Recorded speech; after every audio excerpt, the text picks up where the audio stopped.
नमस्कार मित्रांनो, मुकुंद बन मराठी भक्तिमय या यूट्यूब चॅनलमध्ये आपले स्वागत आहे. मी सकाळीच सांगितल्याप्रमाणे आजपासून आपण हरिविजय ग्रंथाची सुरुवात करणार आहोत.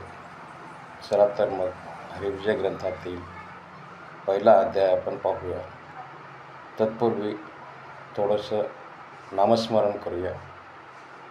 श्री कृष्ण गोविंद हरे मुरारे, हे नाथ नारायण वासुदेव. श्री कृष्ण गोविंद हरे मुरारे, हे नाथ नारायण वासुदेव. प्रद्युम्न दामोदर विश्वनाथ, मुकुंद विष्णु भगवन् नमस्ते. श्री कृष्ण गोविंद हरे मुरारे, हे नाथ नारायण वासुदेव. तर नामस्मरण झालेलं आहे आणि हरिविजय ग्रंथ आपण या ठिकाणी पाहणार आहोत. हरिविजय ग्रंथाचे कविकर्ते सुद्धा या ठिकाणी ज्यांनी रामायण लिहिलं, वाल्मिक नाटकाधार रामविजय ग्रंथ लिहिणारे श्रीधर पंत हेच या ठिकाणी या ग्रंथाचे देखील लेखक आहेत. त्यांनी रामविजय ग्रंथ लिहिण्याकरता वाल्मिक ऋषींनी जे त्या ठिकाणी शतकोटी रामायण लिहिलं होतं, त्याचा आधार घेऊन नाटकाधार या ठिकाणी रामविजय ग्रंथ तयार केला. त्याचप्रमाणे हरिविजय ग्रंथ या ठिकाणी करण्याकरता त्यांनी व्यासाने जे या ठिकाणी सांगितलेलं आहे सूतमुनींना, त्याचा आधार घेतलेला आहे भगवद्गीतेचा, आणि त्या आधारे या ठिकाणी हरिविजय ग्रंथाची लिखाणाची सुरुवात या ठिकाणी श्रीधर पंतांनी केलेली आहे.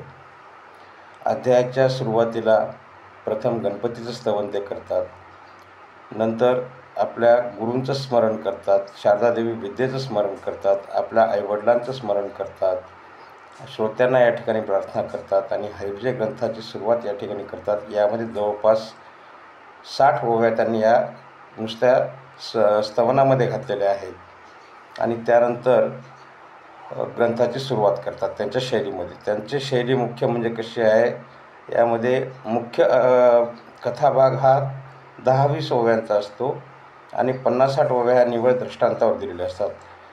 त्याचप्रमाणे या ग्रंथाला देखील त्यांनी भरपूर असे दृष्टांत दिलेले आहेत. तर हरिविजय ग्रंथाची सुरुवात कशी होते पाहूयात. ज्यावेळेस पृथ्वीवरती अत्याचार होऊ लागतो, गायी ब्राह्मणांवर अत्याचार होऊ लागतो, राक्षसी प्रवृत्तीचे लोक त्या ठिकाणी उद्व्याप मानतात आणि तेव्हा मात्र नाईलाजानं भगवंताला या ठिकाणी अवतार धारण करून त्यांचा संहार करावा लागतो व आपल्या धर्माचं रक्षण करावं लागतं. असाच राम अवतार संपल्यानंतर श्रीकृष्ण अवतारामध्ये देखील असाच प्रकार घडला असतो. कंस, महिषासूर असे आदी राक्षस या ठिकाणी अतिशय उन्माद या पृथ्वी तलावर माजवतात, गायी ब्राह्मणांना त्रास देतात आणि त्यावेळेस मात्र मग सर्व ऋषीमुनी त्रस्त झालेले असतात त्यांच्या त्या अत्याचारामुळे.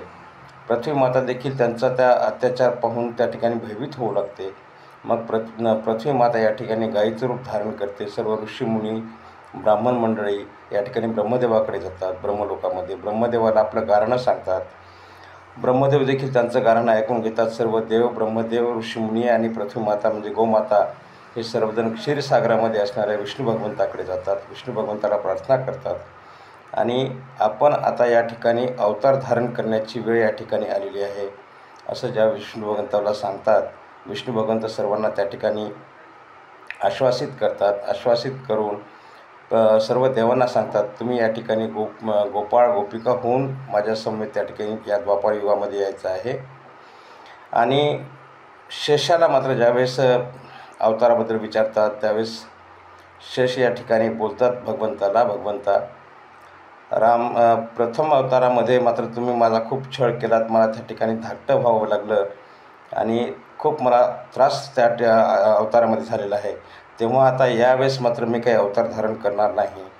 तेव्हा मात्र मग विष्णू भगवंत शेषाला बोलतात, तुझ्याशिवाय मी कसं बरं या ठिकाणी अवतार धारण करणार आहे.